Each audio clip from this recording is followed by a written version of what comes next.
waxaan ilaahay ugu mahadnaqayaa subxaanahu wa tacaala marxaladan uu soo gaarsiiyay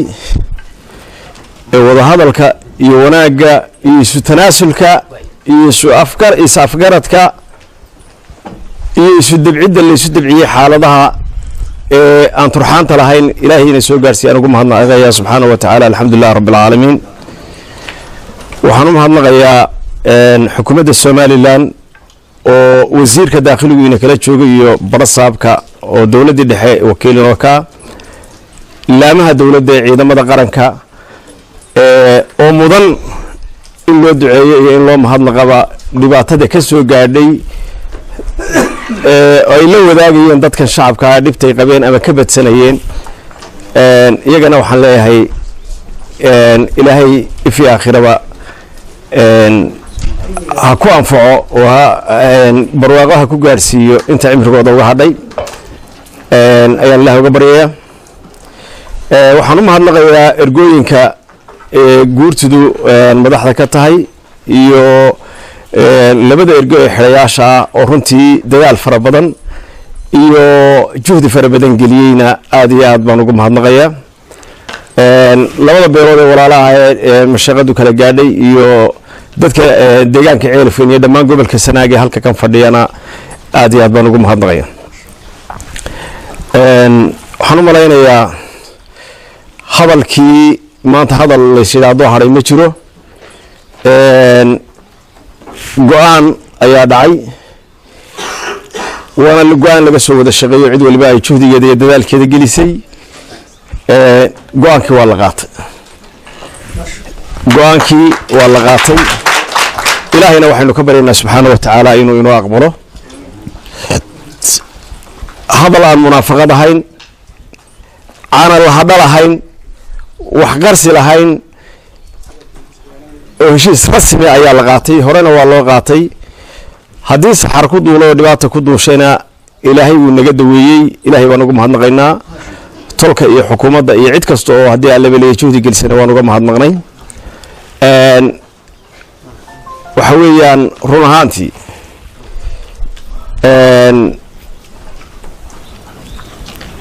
waxaan aad iyo aad aan uga raali gelinaynaa ergooyinkii noo fadhiyey ee dayaca fara badan iyo hawsha badani ay ka gaadhay wixii gabood fal ahaa ee ama martisoor ahaa ama haddii aan laba leeyahay waajibka iyaga ahaa ayaanu ka gaabinay dadka iyaga loo dhibaatoonayey ama dhib ay naga soo gaadhayna waxaan leeyahay hanala ka saamaxo raallina hanalaga ahaado ilaahayna waxaanu ka baryaynaa subxaanahu wa tacaala in noqod wanaagsan kulan wanaagsan baa halkan ka dhacay qof walbana nabadgelyo halkiisii ugu noqdo marka ay kala tageena dambe aad iyo aad baan runtii kulankani guul ugu yahay deegaanka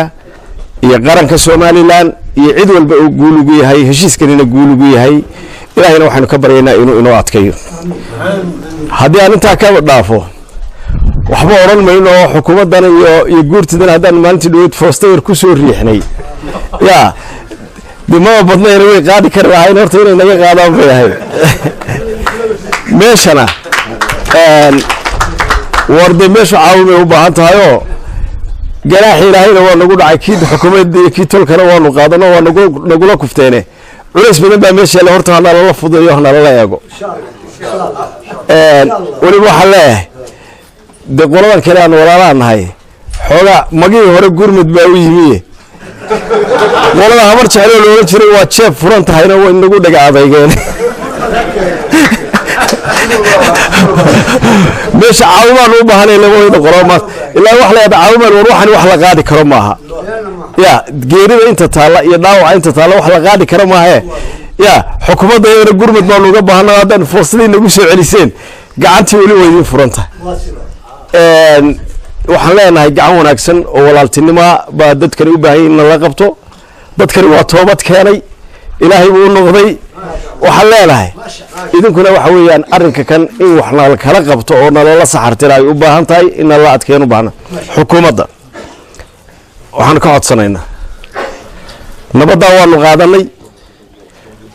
haddii dadku colaad iyo rabshad ku dhiman jireen nabadda inay cid u dhimataan diyaar u nahay labadayada qolba waanu ku soo heshiinay